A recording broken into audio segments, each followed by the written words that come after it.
Hi guys, how you doing? This is not going to be a long broadcast. This is like an ad hoc broadcast. I'm hoping 10 minutes or less. But yeah, it was to give myself a shout out.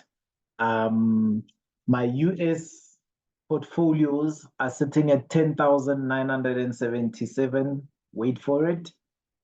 US dollars. That's about 210,000 rands that I'm managing in the US. Most of it sitting in profit. I'll show you the portfolios in a minute, but it's a huge milestone and it's a humbling one. But I just wanted to give you guys, um, first of all, to give myself that shout out, but second of all, to give you guys a little, what do you call this? Just a little nuggets or insights because I've been summarizing this for myself. What does it mean? How far have we come? Where are we still going? For me, the next goal is $50,000, then $100,000 that I'm managing in the US. $50,000 is roughly a million, 1.8 million to a million in the US. And then $100,000 is basically 2 million, 2 to 3 million. So doubling that, right? And the reason I've got such humble milestones, well, first of all, I've been in this industry for longer than 20 years, so I do know what it takes to get there. But also, look, you always hear footballers and football coaches saying you take it one step at a time. And I've learned to appreciate why you do that because your confidence needs to always match your competence. And I can tell you now, it's taken me a lot quicker to get to $10,000 than what it took me to get to 200,000 rands being managed in the South African stock market. And that's because I could act with conviction in the US and also some other factors that I hope I can unpack in this recording. Without further ado, I'm just going to show you the portfolios that have enabled me to get essentially that phenomenal milestone. Um, and what I like about it is that some of it, not most, a lot of it is client money that has been invested, but yeah, a lot of it will be profits. So if you see, this is a client, I call them client one, client two, client three, just to protect the yeah, confidentiality, what have you. This is a very new client. I think I started going in the US now in December with them. I think post 20 December for that matter. So it's a little over 2 months. As you can see, there isn't much movement, but what I appreciate is that the client has put in quite a chunk of money, and that gives me something to work with. The average, so I've got 4 clients who have made up that $10,000 plus. Average portfolio size, I think each client has about $2,000 plus 3,000. I think 3 clients have got over $3,000, and one client in particular is sitting, I think, on 1.6 thousand dollars in their portfolio. Very concentrated portfolios, as you can see. Alibaba, as of last night, was my biggest shareholding, as well as Alphabet, Cisco, and Kellogg's. I think, yeah, that has been quite an interesting perspective. So this is client one's portfolio, all right? Then client two, if I can get this cursor to work, client two's portfolio looks like that. So also started around November, so a month before client one. They've got everything. They've got Albermale, that is a lithium mining company. Alibaba increased their stake yesterday. Alphabet, I also increased the stake significantly yesterday. Cisco Holdings, which I bought around November. Cognizant. Cognizant is a like medical technology, medical stuff company. Gravitico is a gaming company in China. I think if I remember correctly, they made this one iconic game, not League of Legends. It eludes me now. Sorry about that. The impact of time. Medtronic. Medtronic, essentially, if you've got any piece of equipment inside your body, chances are it's from Medtronic. And you'll see there's a little note there at the bottom where I say, what I couldn't fit into the screenshot is that they've got $400 worth of PayPal that I've invested in. So that's client two. As you can see with them, moderate profits, moderate drawbacks, and I'll touch on that just a bit later. Client three, this is a client I've had for over 2 years. As you can see, their portfolio is very concentrated as well. You've essentially got, I don't know if it's 80 or 60% of the money in Meta. I put $469 in Meta. Today's value is $1,300. And that's the bulk of where the return comes from, as you can see. But equally so, Berkshire Hathaway has done well, Snowflake and Vanguard Small Cap ETF. Interesting story about client three. Client three, I lost them quite a lot of money in the interest of full disclosure, about 75% of their portfolio. I had put it in Stitch Fix.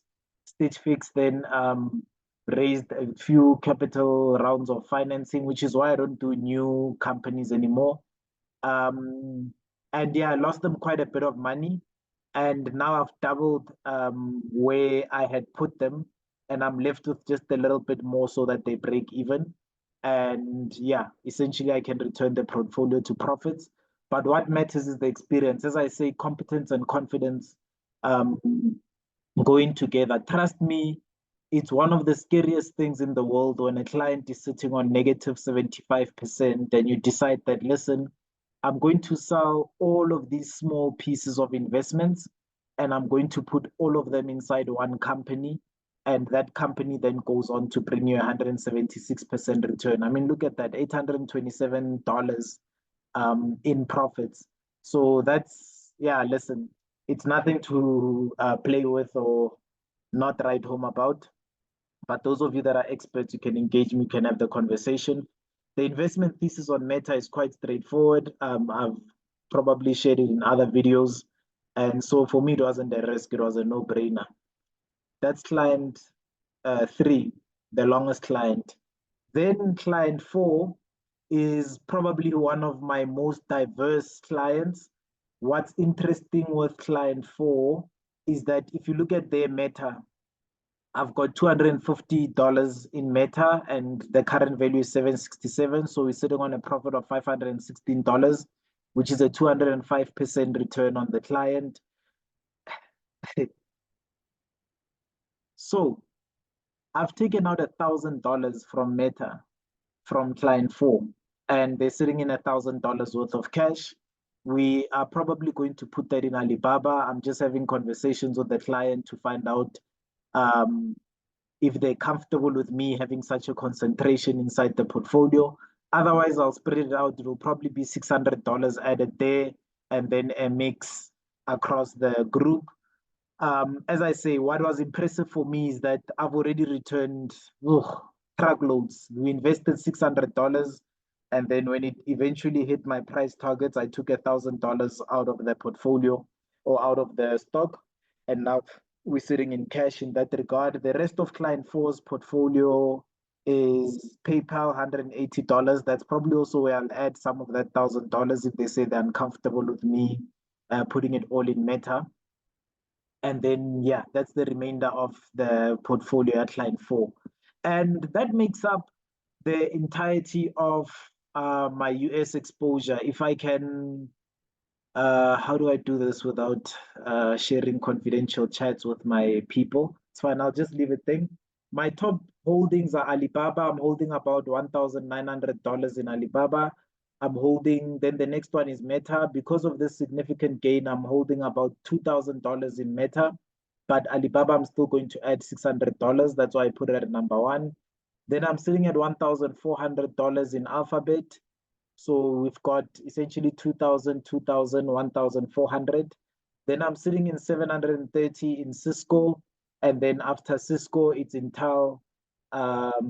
What was the other one? Yeah. Then a lot of them is Cognizant, Medtronic, Gravity, in that order in terms of exposure. Now, key takeaways as I leave you. It's already been, I think, close to 10 minutes now in the video. Key takeaways about the US market versus the South African market, which is where I am predominantly. The US, and I think it's a developed market thing, they appreciate information. Information moves at the speed of light. Meta, for example, how I managed to get this 204 5% and how I managed to get this 176%, this high concentration in Meta. Around October 2022, Meta plummets all the way to $85. I had been buying from 160 or so, and so I've been averaging down in shareholding in Meta at $80 or so. I bought the last chunk for all of my clients. I had done my valuations and I knew the market was wrong, completely wrong. And I then decided to go all in. And basically, within 2 years, as you can see, we are now sitting in a situation where we're up. I can tell you now, stock share prices don't mean you're correct. And that's all, it also goes the other way. Being down 14% on Alibaba doesn't mean you're wrong either. It just means that as of today, with all the information available, market participants disagree with you. And it's important then to have done your homework well and be able to say, listen, I know I'm right. And in the case of Meta, for example, within 2 years, they came back to their senses. Now, that may seem like a small thing. It's one of the biggest things in the stock market. If you have a stock market that does not reflect the most accurate analysis of companies, then you get into quite a sticky situation. I'll give you an example in South Africa. In South Africa, a company called Louis was selling for 24 Rand for about 3 to 4 years, almost 5 years that I was singing the book of Louis. Louis has no debt. Louis pays a 4 Rand dividend. And at 24 Rand, you're essentially getting a dividend yield. Let me just quickly do the math so that I'm not testing my intelligence live on air. A 16.67% dividend on a company that is not got any debt, right? The PE at the time, I think it went as low as 4. So if I say 24 divide by 4, so you're looking at about 4 to 6 Rand in average earnings, meaning that this is a very, very cheap company, no risk, no worrying, no sleepless nights, what have you. 4 years, 4 to 5 years that it took for the Johannesburg Stock Exchange to take the share price of Louis from 24 Rand to, I think it's sitting at 42 Rand today, right? So essentially, the average return I have in a portfolio on Louis is about 75%. I've got portfolios that are 200 to 150%, I think was the highest that I had on Louis. The key thing to note there was it took 4 years for the market to say, perhaps we are undervaluing this company. Perhaps this company is a little better than we think or a little better than we say it is. That is one of the banes of investing in a smaller stock market. And I think the problem lies quite a lot with asset managers because even in the US, I don't think it's individual investors that are moving the market. I strongly do think that it is asset managers. They obviously speak to the number of asset managers around, the number of asset managers available. Um, and in that situation, it creates the impression that, yeah, people shouldn't be investing in stocks because if you can be correct for 4 years, but nobody's telling you that you're correct except the dividends that you're collecting, then you essentially have got an inefficient market, which obviously debunks the efficient market hypothesis. Whereas in the US is a lot quicker when it comes to accepting when they're wrong and accepting when the value of a company should go up or down. It's brutal, it's fast paced, it puts you on your edge, it makes you question all of your assumptions immediately. The information is available, you do a lot of reading, you do a lot of soul searching, you do a lot of understanding of business models. I'll tell you, Alibaba, for example, last night I spent about 2 to 3 hours going through the whole annual report. It obviously is a lot quicker than what it will take you. And that's because I've been reading annual reports now for the last 8 years. So I'm quite fast when doing it, and I know exactly where to go to, what to confirm, what to look at, that sort of a thing. Quick hypothesis on Alibaba. Alibaba has got a market cap of $182. They've got $76 billion in cash. They've got, I think it's $91 in total liabilities. They've got about $40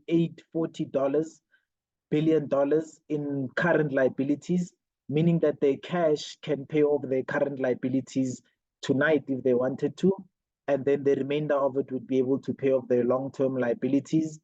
They're the biggest everything. Think of Amazon, but think of it for a population of 1.2 billion people in China. Grossly undervalued. They have been buying back shares. They've bought shares back to the value of, I think last year they did a 12 billion share buyback.